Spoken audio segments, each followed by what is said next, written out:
अजीत पवार जी और कुछ साथियों को हमसे छीन लिया है। अजीत दादा ने महाराष्ट्र और देश के विकास में अपना बड़ा योगदान दिया है। हमारे पास कोई शब्द नहीं है कि हम किस तरीके से अपना ये बयान जारी करें। अजीत दादा के साथ 5 साल मुझे एक आमदार की हैसियत से विधानसभा में काम करने का मौका मिला। जैसे कोई सजी धजी महफिल से अचानक उठ करके निकल जाता है, ऐसे ही हमारे बीच से राष्ट्रवादी कांग्रेस के प्रमुख, महाराष्ट्र के उप मुख्यमंत्री और ग्रामीण महाराष्ट्र के बहुत ही लोकप्रिय नेता श्री अजीत दादा पवार हमारे बीच से अचानक चले गए। I am really shocked to see the news. There is no safety and security of the people of this country, even the political leaders. I do not know what is the fate of the opposition political parties, but he was very much with the ruling party. और किसी भी तरह की समाज विभाजन की ताकतों के बहकावे में न आना है। जो आज सुबह में दुर्घटना हुई है बारामती के पास, ये बहुत ही दुखद है। तो पूरे महाराष्ट्र के लोगों को बहुत बड़ा सदमा पहुंचा है। महाराष्ट्र में कोई ये खबर सुनने के लिए तैयार नहीं था। इससे बड़ा दुर्भाग्य की कोई बात हो नहीं सकती। विजय रूपाणी जी का विमान हादसा, विपिन रावत हमारे सीडीएस का हादसा और अब अजीत पवार का हादसा, और इनकी किसी की भी कोई जांच रिपोर्ट सार्वजनिक नहीं होना, मैं समझता हूं कि कई सवाल खड़े करती है। देश के प्रधानमंत्री और गृह मंत्री जी को जांच करके इन तीनों हादसों के बारे में सच्चाई देश के लोगों को बतानी चाहिए। नमस्कार दोस्तों, मेरा नाम हैदर अब्बास नकवी है और आप लोग मुझको इस वक्त द स्वतंत्र पर देख रहे हैं। आज जब आपने सोशल मीडिया अकाउंट में देखा होगा या टीवी चैनल खोला होगा तो सबसे पहले खबर आई होगी जिसने सबको हिला दिया है कि महाराष्ट्र के उप मुख्यमंत्री अजीत पवार का प्राइवेट प्लेन क्रैश हो जाता है और जिसमें सभी लोग जो जहाज में मौजूद थे सबकी मृत्यु हो जाती है। हम देख सकते हैं कि हमारे साथ महाराष्ट्र से वरिष्ठ सहयोगी हमारे हारिस शेख साहब हैं। वो हम उनसे समझेंगे कि अजीत पवार का महाराष्ट्र की राजनीति में क्या कद रहा है और आने वाले वक्त में इसका क्या असर एनसीपी में पड़ेगा, और सबसे बड़ी बात कि मौजूदा जो गठबंधन चल रहा है उस पर क्या असर पड़ेगा। हम लोग कुछ और भी जानेंगे कि ये दुर्घटनाएं, जैसे कि हमें पता है कि सीडीएस रावत के साथ हुई थी, विजय रूपाणी के साथ हुई थी और फिर अभी अजीत पवार के साथ हुई है, क्या इनका भी कोई कनेक्शन है, इसको भी हम जानने और समझने की कोशिश करेंगे। और सबसे बड़ी बात कि पवार परिवार जो भले ही राजनीति में अलग-अलग हो गए, लेकिन जब भी हमने किसी समारोह में देखा है, किसी जगह पर देखा है, तो पूरा परिवार एक साथ दिखा है। तो इन सब को समझेंगे, अजीत पवार से समझेंगे। और सबसे बड़ी बात, अगर आपको 2025 का रमज़ान का वक़्त याद होगा, उस वक़्त जब औरंगज़ेब पर काफ़ी वायलेंस महाराष्ट्र में हो रहा था, उसमें वाहिद एक नेता जो सत्ता में था, और ये पहली बार हुआ था, जिसने मुसलमानों के साथ, माइनॉरिटी के साथ खुलकर बोला था कि हम आपके साथ हैं, और हिम्मत नहीं होती है कि जिसके साथ वो गठबंधन है उसके खिलाफ, उसकी लाइन के अगेंस्ट जाकर वो बोले। लेकिन अजीत पवार एक वाहिद ऐसी शख्सियत थे जिसे सबने देखा होगा, हम लोग वो बाइट भी चला देंगे कि उन्होंने खुलकर समर्थन किया था। तो जानेंगे हम अजीत पवार की क्या शख्सियत थी और महाराष्ट्र की राजनीति में क्या उनका कद था। हरी साहब, बहुत-बहुत शुक्रिया द स्वतंत्र के लिए वक़्त निकालने के लिए। बड़ी दुखद घड़ी है। आप समझा पाएँगे अजीत पवार और महाराष्ट्र की राजनीति का क्या रिश्ता है और इसको कैसे समझा जाए? हैदर भाई देखिए, ये जो आज सुबह में दुर्घटना हुई है बारामती के पास, ये बहुत ही दुखद है। और अ, महाराष्ट्र में सिर्फ राष्ट्रवादी कांग्रेस के कार्यकर्ताओं को ही नहीं, तो पूरे महाराष्ट्र के लोगों को बहुत बड़ा सदमा पहुंचा है। अजीत पवार जो कल ही महाराष्ट्र के कैबिनेट मिनिस्ट्री की जो कैबिनेट की मीटिंग हुई थी, उसमें उपस्थित थे। उन्होंने मुख्यमंत्री देवेंद्र फडणवीस से चर्चा की थी। और आज सुबह ऐसी खबर आना, अ, महाराष्ट्र में कोई ये खबर सुनने के लिए तैयार नहीं था। तो जाहिर सी बात है, राजनीति खेमे में नहीं, सामाजिक, क्रीड़ा या सभी क्षेत्रों में ये बहुत दुखद और झटका देने वाली खबर थी। अजीत पवार जो है, तो उनको राजनीति लीगेसी में मिली थी, उनको परंपरा से उनको राजनीति मिली थी। हालाँकि महज़ 66 साल के 66 साल के वो थे और 66 साल में और काफ़ी फिट थे। फ़िटनेस की तरफ काफ़ी ध्यान दे दिया करते थे। तो इस 66 साल में मृत्यु होना और वो भी राजनीति के इतने ज़्यादा सेंट्रल में और फ़ोकस में रहने के बाद ऐसी दुर्घटना, और जो एक पार्टी के राष्ट्रीय अध्यक्ष है, उनका जो खेमा है, धड़ा है, उसके राष्ट्रीय अध्यक्ष भी थे। तो इसमें उन्होंने जो महाराष्ट्र में जो वेस्टर्न महाराष्ट्र का बेल्ट है, पश्चिम महाराष्ट्र जिसे कहा जाता है, जो पूना, सातारा और कोल्हापुर का बेल्ट आता है, तो वहाँ पे शुगर फैक्ट्रीज़ या चीनी मिल बहुत ज़्यादा है। और उन्होंने भी अजीत पवार ने भी अपने चाचा का हाथ पकड़कर चीनी मिल के राजनीति में से ही अपनी शुरुआत की थी। शुगर फैक्ट्री का जो चुनाव होते हैं, उसके बाद में डिस्ट्रिक्ट कोऑपरेटिव बैंक्स यहाँ पर महाराष्ट्र में काफ़ी मजबूत होते हैं। हर डिस्ट्रिक्ट में एक कोऑपरेटिव बैंक होता है जो किसानों को लोन देता है। तो वो डिस्ट्रिक्ट कोऑपरेटिव बैंक के चेयरमैन चुने गए। उसके बाद 81 में 81 से वो राजनीति में आए। उसके बाद वो तकरीबन 7 बार से ज़्यादा वो एमएलए चुने हैं। और आपको एक बता दूँ कि अजीत पवार जो है तो सबसे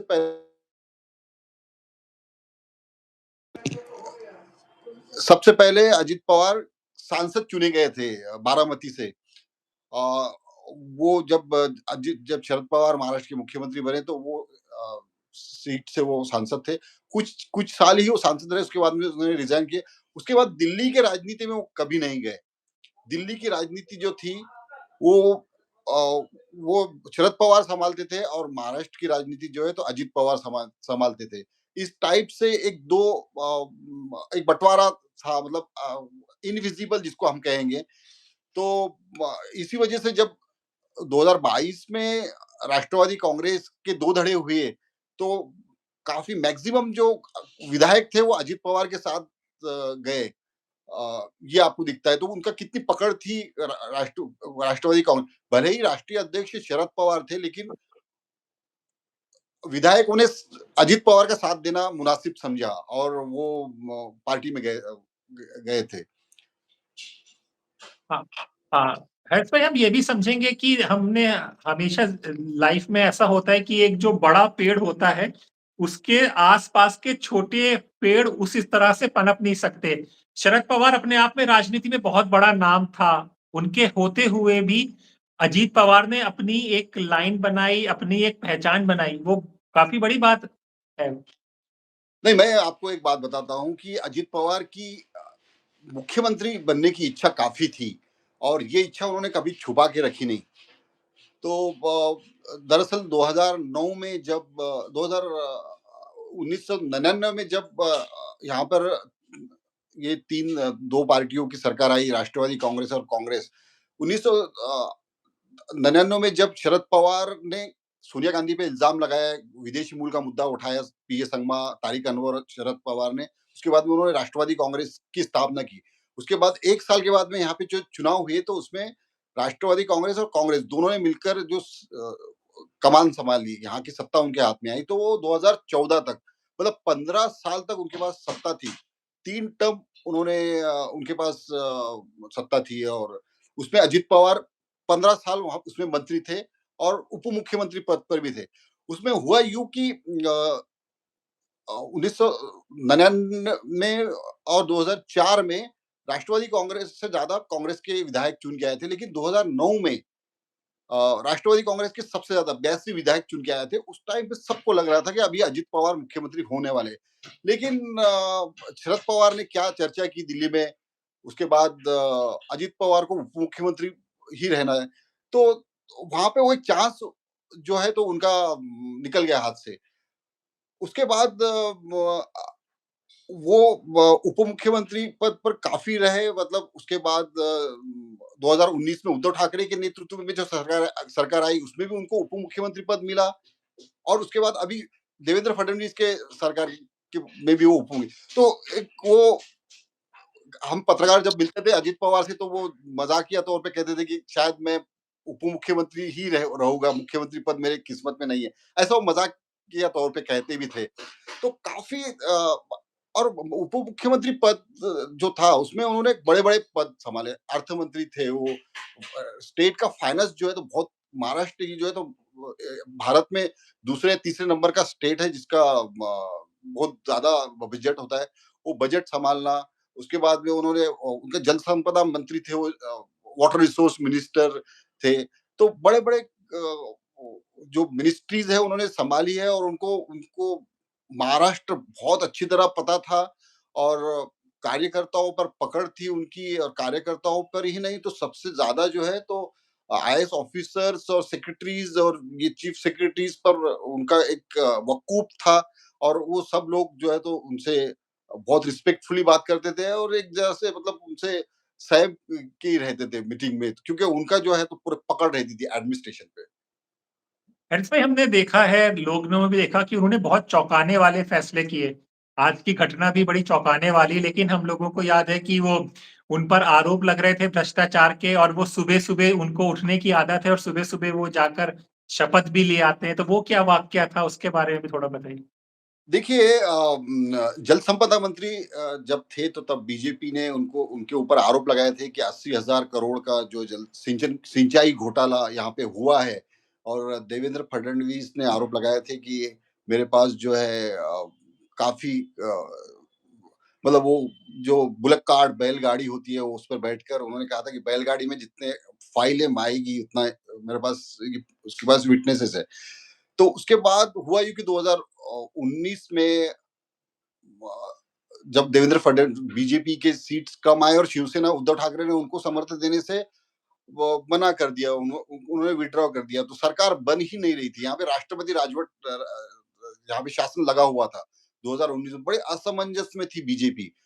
तो और चर्चा भी चल रही थी, शिवसेना, राष्ट्रवादी कांग्रेस और कांग्रेस की काफी चर्चा, सीरियस चर्चा चल रही थी सरकार स्थापना का।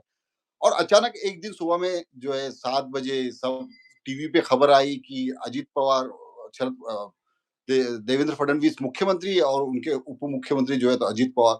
सबको सदमा लगा, किसी को तक पता नहीं था कि ये क्या घटना हुई है। सुबह सुबह में सारा मध्य रात्रि को राष्ट्रपति शासन हटाया गया, और सुबह में सुबह के प्रहर में टाइम पे सब लोगों को मैसेजेस फोन करके विधायकों को बुलाया गया। तो ये सब चौंकाने वाली घटना थी। उसके बाद में उनके पास उनके ऊपर काफी प्रेशर आया, अजित पवार के ऊपर प्रेशर आया। जो शरद पवार की पत्नी थी वो खुद से जाकर मिली उनको, वहां पर वो भी मिले, और उसके 2 दिन बाद उन्होंने वो विड्रॉ कर दिया। अजित पवार फैमिली के प्रेशर में आए और उन्होंने विड्रॉ कर दिया। उसके बाद जो है तो उद्धव ठाकरे की जो गवर्नमेंट बनी उसमें भी वो मुख्यमंत्री थे।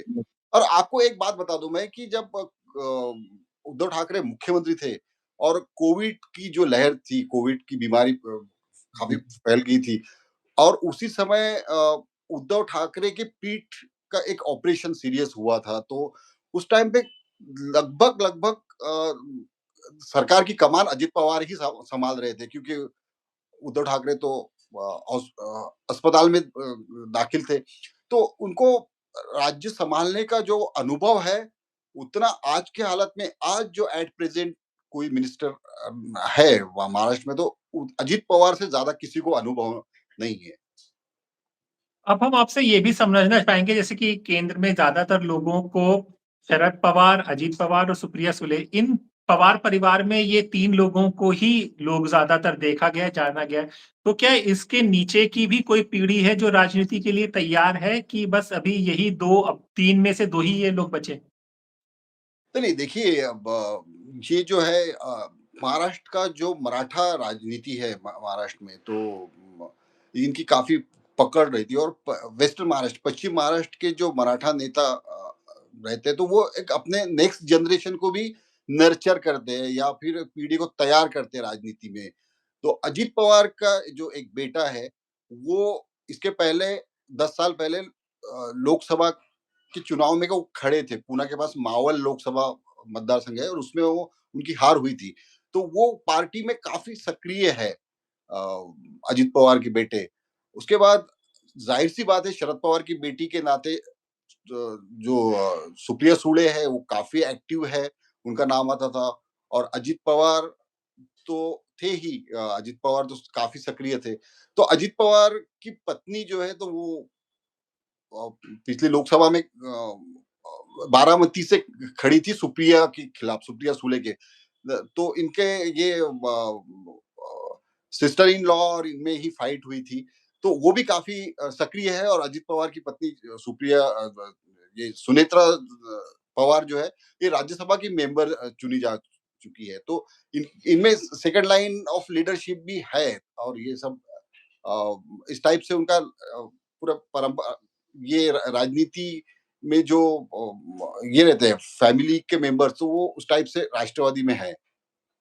सर एक चीज ये भी अब समझाइए, कोई खबर आ रही है कि एनसीपी जैसे निकाय चुनाव में हमने देखा था कि एक साथ हुए थे शरद पवार और अजीत पवार का, तो अब ये एक साथ चलेंगे कि अभी अलग अलग ही आगे की राजनीति संभालेगी? ऐसी कुछ खबर है आपको? आपको लगता क्या है वो भी? नहीं, देखिए इसमें अभी मुद्दा है, अभी तो ये सारे लोग सदमे में हैं और अभी कुछ राजनीतिक डिसीजन या निर्णय क्या लेंगे इसके बारे में कुछ प्रेडिक्ट करना मुश्किल लगता है। लेकिन स्थानीय निकायों के जो महानगर पालिकाओं के चुनाव थे तो उसमें पूना में उन्होंने डिसीजन लिया था, दोनों पार्टियां इकट्ठा होकर लड़ी थी।